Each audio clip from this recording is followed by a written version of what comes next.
Good afternoon, everyone. I am Ma'am Sara De Leon Santarita, and this afternoon I will explain the historical foundations of education. So we have three learning objectives. First, we'll be able to examine and compare the educational systems of Asian civilization. Two, we'll be able to trace the historical progression of education from the medieval period to the present. Third, understand how the system were influenced by their respective cultural, religious, and philosophical beliefs. So first slide, we have the education during ancient times. So in ancient times, meron tayong primitive education. So primitive education was acquired during what we called inculturation. So inculturation, ibig sabihin yun yung process na natututo ang isang tao depende sa kanyang society. Depende sa kultura na meron ang kanyang society. So dito, ang kanilang mga nagiging teacher ay ang kanilang mga parents, ang kanilang mga religious leaders, at yung kanilang mga tribal elders. So there is no formal grading system as it is informal education. So dito ang pinakapangunahing dapat matutunan ng bata ay ang sa kanilang survival skills, included tools or instrument making, adherence to the moral, and also language. Kagaya na din ng paghahunting ng pagkain. So ginagaya nila ito dahil ito ang kanilang nakagisnan. So in primitive education, we have two types of primitive education, practical and theoretical. Pag practical, ito yung natutunan nila yung domestic, vocational, physical, moral, and military training. While in theoretical, it is covered the religious, musical, and literacy of one tribe. Next, we have also Sumerian education. So Sumerian education or Sumerian civilization is the oldest recorded civilization known to man. So ito ay nag-exist ngayon magmula pa noong 4,500 BC. So they invented the cuneiform writing which later became the modern alphabet system. So they were also the first to develop a school system known to man. So schools were called eduba or tablet house. So as a teaching and were writing on tablets or dried clay. So kaya siya tablet house kasi lahat ng kanilang napag-aaralan ay sinusulat nila sa kanilang tablet. So ang tablet ay gawa sa pinatuyong clay. So the students were called school sons. School system had basically two streams, science and arts system. So next we have the ancient Greece. So ancient Greece, meron dyan dalawang sikat na sikat.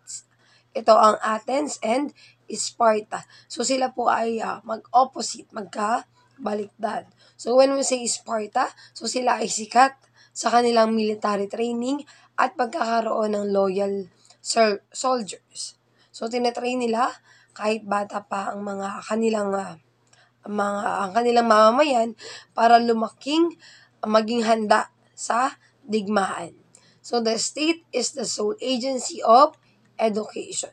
While while Athenian education, its primary purpose was to produce thinkers, people well trained in arts and science, people prepared for peace or war.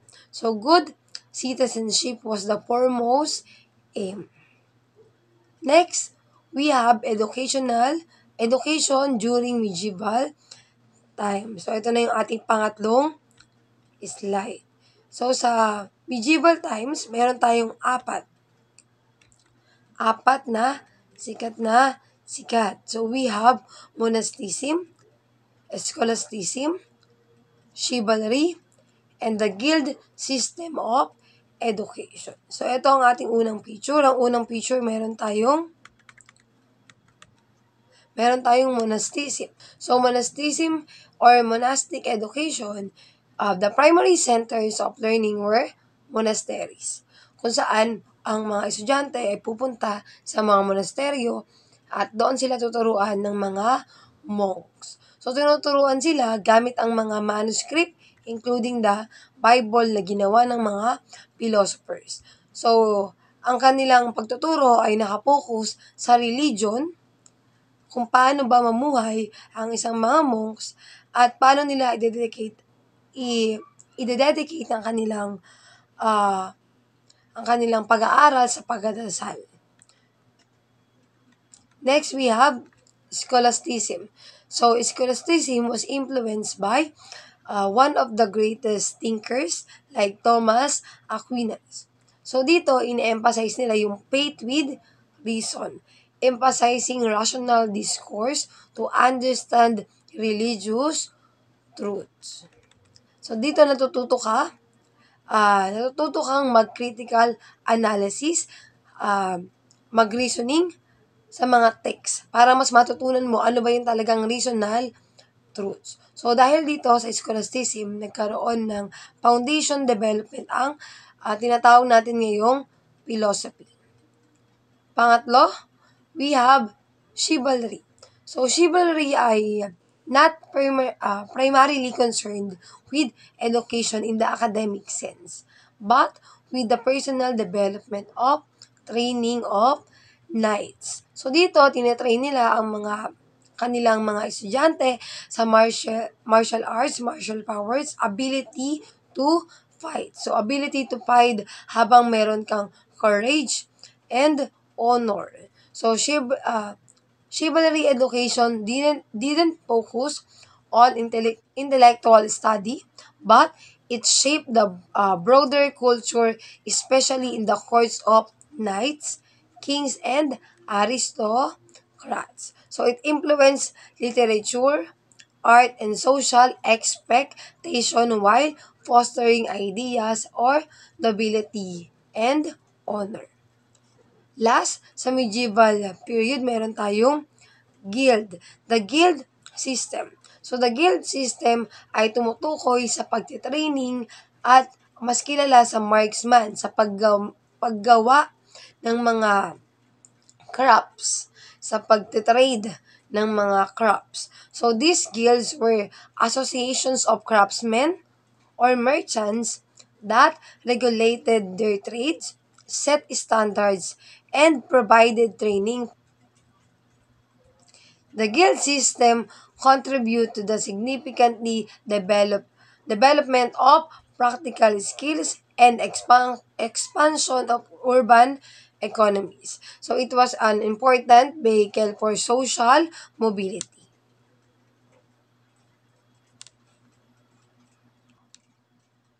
Next, we have the education during modern period. So ito na ang ating pang-apat na slide. So ito ay at modern period na. So first, we have Enlightenment in 17th, 18th century. So ito yung pangalawang picture sa may arrow. That is enlightenment. So intellectual of this area emphasize reasons, science, and individual rights. So schools began to emphasize critical thinking and scientific inquiry, moving away from purely religious or rote learning. So noon kasi nga, medieval era, mas pinagpapokusan yung pag-aaral ng religion. So dito, kay modern era, nagkaroon na tayo ng transition na nagpo-focus na tayo sa science and sa arts.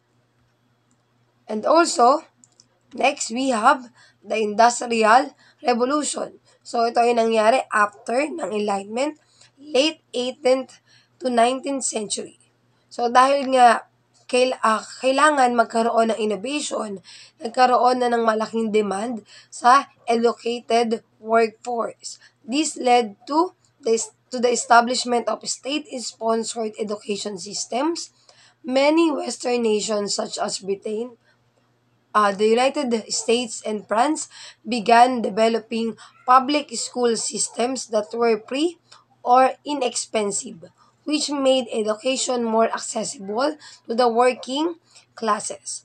Education became more accessible to children of all social classes, marking the beginning of mass literacy. Next, we have the 19th century, the growth of public education. During the 19th century, education continued to expand, especially in Europe and North America. So, universities and technical colleges were developed to meet the needs of industrializing economy. So, dito na, dahil nga kailangan ng mga batang matuto, mas pinalaganap yung pagkakaroon ng public school para lahat ng bata ay makapag-aral.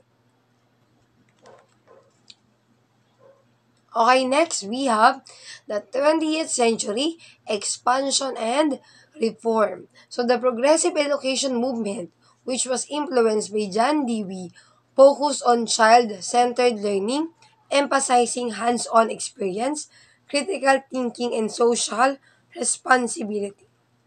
So the idea that all children, regardless of social background, should receive a quality education gained ground. This period saw the establishment of universal education in many parts of the world. So dito, sa 20th century, mas pinalaganap yung pagkakaroon ng public school. Mas pinadami ang pagpapatayo ng public school dahil nga kailangan nating magkaroon ng libre at inexpensive na school para sa lahat ng bata regardless kung ano ang kanilang background. So next we have the 21st century.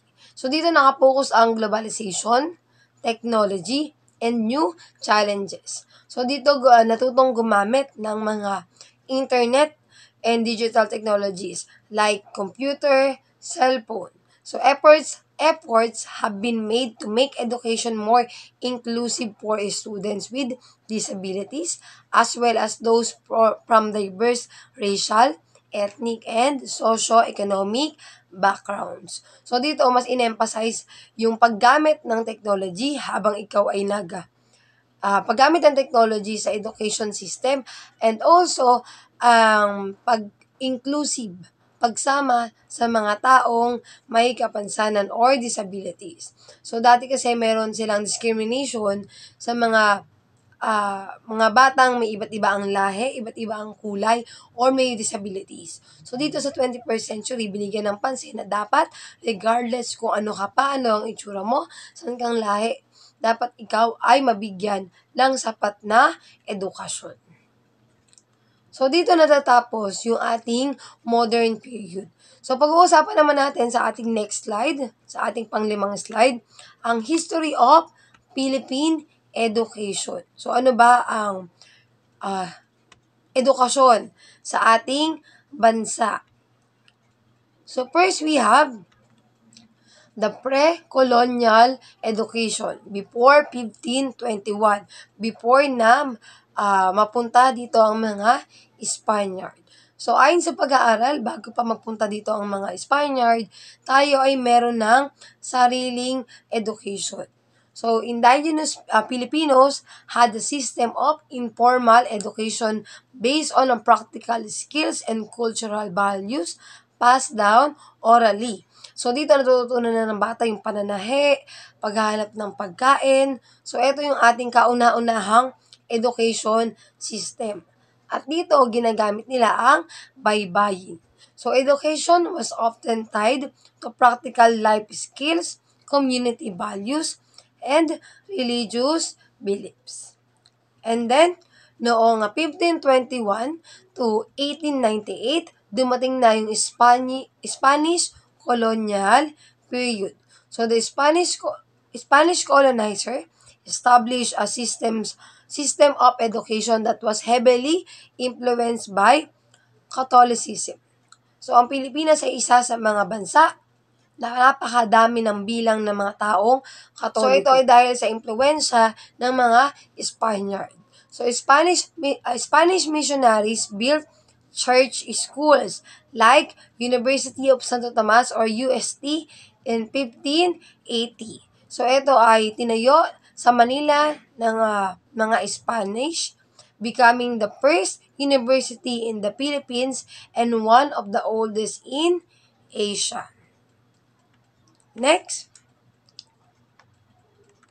we have American colonial period on 1898 to 1946. So matapos tayong sakupin ng mga Spanish, sinakop naman tayo ng mga Amerikano. So, meron silang American rule. So, yung kanilang American rule, pinalitan nila lahat ng Spanish school, pinalitan nila ng American education system. So, English was introduced as the medium of instruction. So, American teachers, known as the Thomasites, were sent to the Philippines to help establish schools and teach English. So, the first public school system in the Philippines was established by the Americans in 1901. So this marked the beginning of universal elementary education. So the Americans established higher education institutions like the University of the Philippines in 1908. So ito ay nag-provide para magkaroon ng pag-aaral about sa arts, science, and technology. Next, after naman tayong masakop ng Amerikano, pumalit naman yung mga Japanese. So, sinakop tayo ng Japanese mula 1941 to 1945. So, Japanese occupied Philippines from 1941 to 1945. The curriculum emphasized patriotism, respect for authority, and loyalty to the Japanese emperor. So, dito pinag-aaralan yung history, geography, at yung pag-respect sa Japanese perspective. So, after the Japanese occupation, the educational system had to be rebuilt. And the pre-war American system was reintroduced. So, number 5, we have post-independence and republic era. So, sabi na dyan, ito ay nangyari noong 1946 hanggang ngayong kasalukuyang taon. So, after the World War II, the education system had to recover from the damage caused by the war. The government invested in rebuilding schools, creating new educational systems, and expanding access to education. So, maraming constitution ang nabuo dito. So, kagaya doon yung ating 1949 Education Act. So, dito sa 1949 Education Act, sinasabi na ine-emphasize niya ng pagbibigay ng vocational training, improve literacy rates, and increase government support for education. Also, we have the 1973 Constitution. So, ito naman ay dineclare na nagpo-provide ng libre at compulsory education at the elementary level. So, dapat lahat ng bata na may tamang edad ay libre at dapat mag-aral sa elementarya. Next, we have the 1987 Philippine Constitution, the current Philippine Constitution.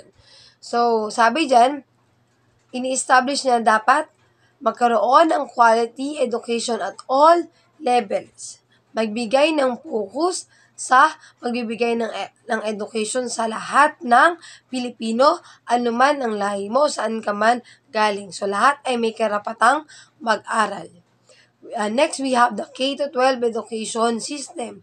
So, kagaya ng napag-aralan natin last meeting, so ang K-12 education, ito yung dinagdagan ng 2 taon ang high school para tayo ay makasabay sa iba pang bansa. Dahil nga, nung ito ay hindi pa pinapatupad, 2 na lang ang bansa sa buong mundo, kasama ang Pilipinas dun sa 2 na yun, na hindi pa lumilipat sa pagkakaroon ng K-12. Kaya noong 2013, katulong ng PINMA, dahil sa pagpupursige ng PINMA, ito ay na-approve.